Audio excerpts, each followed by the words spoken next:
The story kicks off on a stormy night with a group of bad guys led by the clever Mr. Wolf. He tries to spook his friends by sharing a creepy story about a villain even scarier than they are, a legendary vulture named Reginald.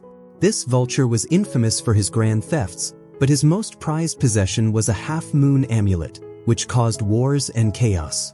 After getting the amulet, Reginald became so paranoid about losing it that he locked himself away in his mansion. His obsession eventually led to his downfall, and according to the legend, his soul is doomed to wander the earth forever. As Mr. Wolf tells the tale, his friends become increasingly frightened. When he suggests they pull a Halloween prank at Reginald's mansion, they quickly refuse. They all remember how Mr. Wolf would trick them with scary pranks every Halloween, making them think they could pull off daring stunts, but they always ended up terrified. This time, they prefer to hand out candy to kids rather than enter that haunted mansion. However, Mr. Wolf insists he's serious this time, and despite their fears, his friends reluctantly agree. When they arrive at the mansion, their fear grows with every step.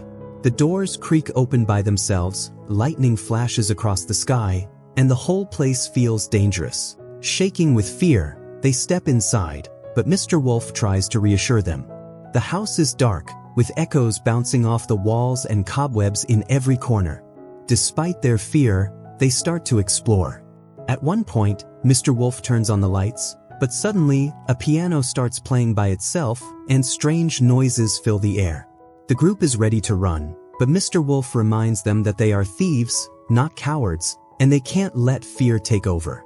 Just then, a secret door swings open behind a bookshelf, the lights flicker, and a strange noise gets closer. Out of nowhere, a suit of armor charges at them. Mr. Wolf, always the jokester, had set up this last scare for his friends when they returned home. His friends were really mad at him for pulling yet another prank, but Mr. Wolf tried to calm them down by reminding them that they had successfully stolen the amulet. However, strange things began to happen. Mr. Wolf started hearing angry noises, and he became more paranoid with each day.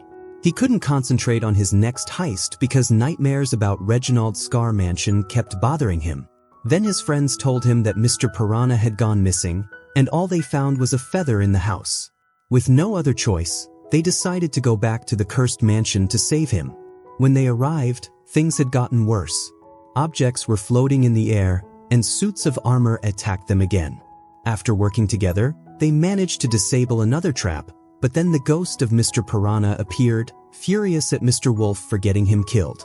The group panicked when they noticed that the portrait of Reginald Scar was missing, which made Mr. Wolf fear that the curse was real. Determined to fix things, Mr. Wolf decided to return the amulet. But when he did, Reginald Scar himself showed up, accusing Mr. Wolf of disrespecting his legend and breaking his oath, which meant he would face the consequences. Suddenly, the walls of the mansion filled with the ghosts of his friends, surrounding him and saying he would be left alone and destroyed. Mr. Wolf, terrified and in disbelief, was ready to accept his fate. But then everything vanished in an instant, and his friends appeared, laughing hysterically. It turned out to be an elaborate prank to get back at him for all his jokes. They had rigged the house with holograms and sound effects, driving Mr. Wolf to the edge of madness. Although he pretended to be angry, Mr. Wolf secretly admired their cleverness. Unable to resist, he decides to play one last joke by putting on the amulet and pretending to disintegrate, which scares everyone once more.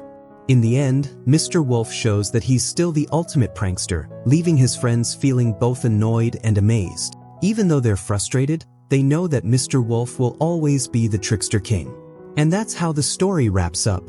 If you liked the movie, make sure to subscribe and click the bell for more updates.